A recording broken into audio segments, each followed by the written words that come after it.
At this point, we understand a little bit more about Angular's ngFor performance.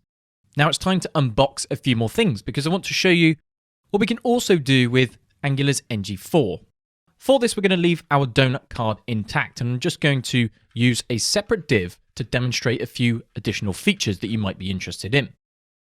Now for this, I'm going to remove our track by because we don't need it. So when we were looking at our track by ID, and also when we think about a for each loop or a for of loop in JavaScript, every iteration of a loop is then managed underneath via an index. So when we reach the first iteration, we have an index of 0. When we reach the next iteration, it's 1, and it increments from there. And we then see this iteration every time that we log out this index. So how do we access this index perhaps in the template? It might be that we want to start logging out the numbers of each particular item. So it would be nice to do something like this and access the index. Now we can do exactly that. Angular gives us this keyword of index, and we can say, I want the index variable as I, which means that we need to change our index interpolation value from index to I. We can then hit save, and you can see we have 0, 1, and 2.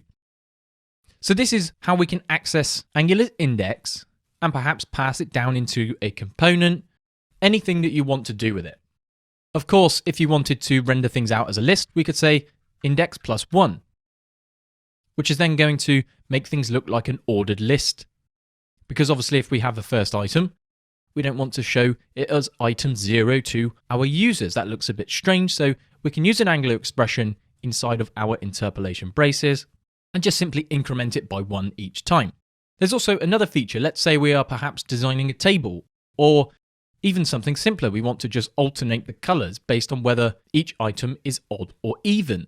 We can also do this because Angular gives us odd and even. So we can access these as variables. Here we're going to say odd as O, even as E.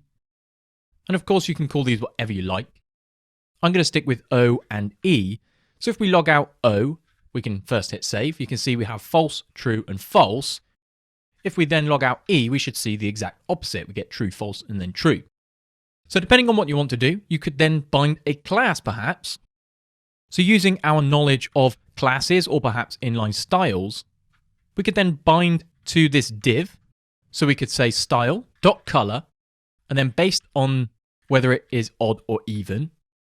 So if we decide to go with odd, we could say red. Otherwise, we're going to change the text to blue. We can then hit save, and you can see that we have our 3 colors of blue, red, and blue. If we then were to change this to even, we would then see the opposite. So we get red, blue, and red. So I hope this gives you some interesting ideas and some concepts of what we can do with Angular's ngFor. There are a few other hidden but lesser used parts of our ngFor directive. Most commonly, you'll probably be accessing the index if you do in fact need it, because the index is always going to be available for us. We also have the opportunity to access the odd and the even, and the way that we expand these is using this newer as syntax with Angular. We can of course go and add our track by if we wanted to go and add our track by back inside, and you can see that it doesn't really matter what order we're putting these in. As long as Angular can interpret all of these statements that we're adding, that's absolutely fine. So we've learned how to access the index, expand those variables, and wherever we are inside of this element or on the element itself, by accessing those variables, you can see here that we're doing style.color. We can then add some more complex styling or perhaps behavior to our elements. So with this in mind, we want to hit up the last point of ngFor and look at this template syntax, because don't forget the asterisk is denoting a template and a binding. So we're going to learn how to expand this into its ng template form if you need to have some finer grained levels of control in your components.